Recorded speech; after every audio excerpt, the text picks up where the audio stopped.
आज के इस विश्लेषण में हम बात करने वाले हैं एक ऐसी घटना की जिसने इंटरनेट पर पूरी तरह से तहलका मचा दिया है। सोचिए, कोर्टरूम में कही गई एक छोटी सी बात और देखते ही देखते वह एक massive viral social media movement बन गई। और अब ये मामला सीधे देश की सबसे बड़ी अदालतों तक पहुंच चुका है। तो चलिए इस पूरे लीगल सागा को गहराई से समझते हैं। ये अपने आप में कितना दिलचस्प है ना कि सर्वोच्च अदालत की एक आम सी सुनवाई के दौरान निकला एक शब्द रातों रात एक वायरल डिजिटल फिनोमिनन बन गया। लाखों लोग इस मूवमेंट से जुड़ गए। आखिर ये सब शुरू कैसे हुआ और इसने ऑनलाइन फ्री स्पीच और सेंसरशिप की एक नई बहस को कैसे जन्म दे दिया, आइए देखते हैं।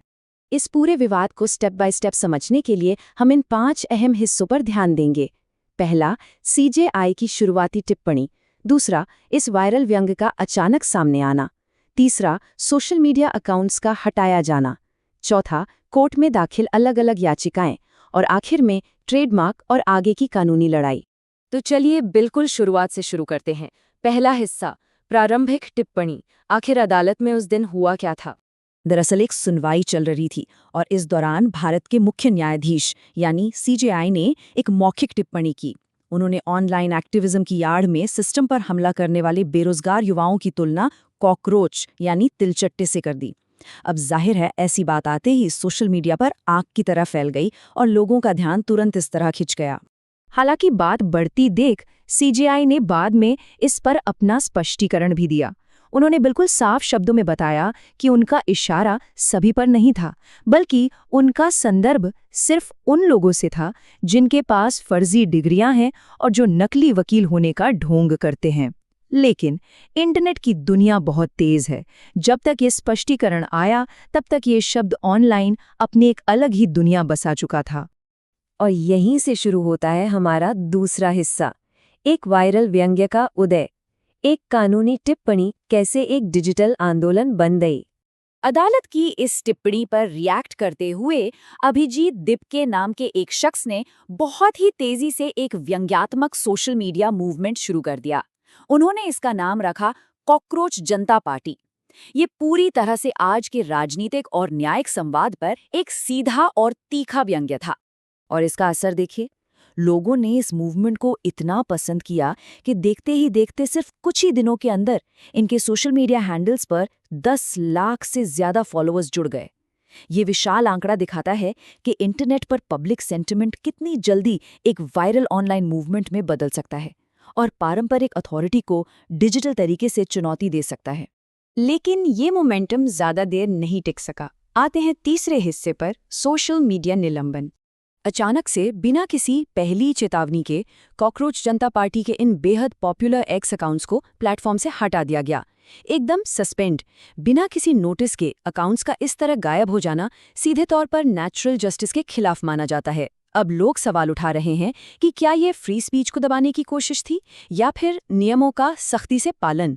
अब इस पूरी टाइमलाइन को देखिए, ये सब कितनी तेजी से हुआ। पहले दिन सीजेआई की कोर्टरूम वाली टिप्पणी, दूसरे दिन फर्जी डिग्री पर उनका स्पष्टीकरण, तीसरे से 5वें दिन के बीच ये व्यंग्यात्मक मूवमेंट पूरी तरह से वायरल हो जाता है। छठे दिन अचानक प्लेटफॉर्म इन अकाउंट्स को सस्पेंड कर देता है और 7वें दिन के आते आते ये पूरा मामला दोबारा कानूनी दायरे में यानी अदालतों में पहुंच जाता है। अकाउंट्स सस्पेंड होते ही क्या हुआ, चौथे हिस्से पर आते हैं।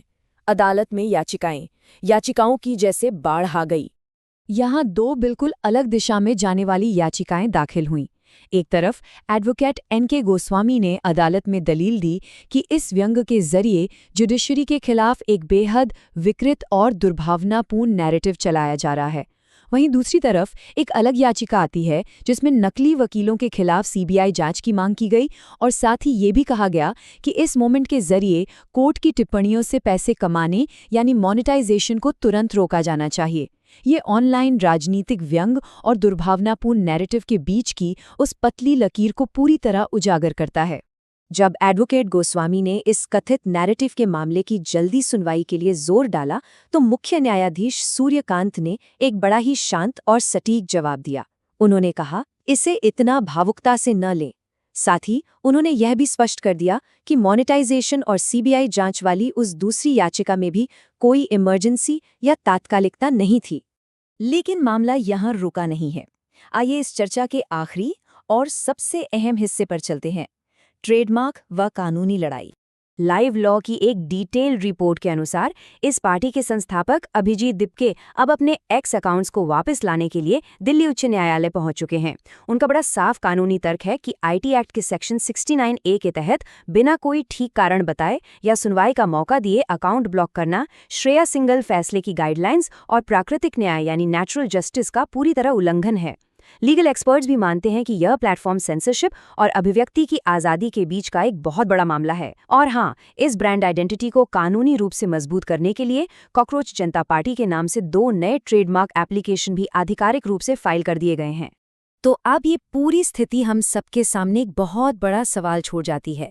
आखिर अदालतें ऑनलाइन संरक्षित व्यंग्य, कथित दुर्भावनापूर्ण नैरेटिव और प्लेटफॉर्म सेंसरशिप के बीच इस टकराव को कैसे बैलेंस करेंगी? जब इंटरनेट की आज़ादी और कानूनी मान सम्मान आमने सामने हो तो न्याय का तराजू किस तरफ झुकेगा? सोचने वाली बात है ना? आज के इस विश्लेषण में हमारे साथ जुड़ने के लिए बहुत बहुत शुक्रिया।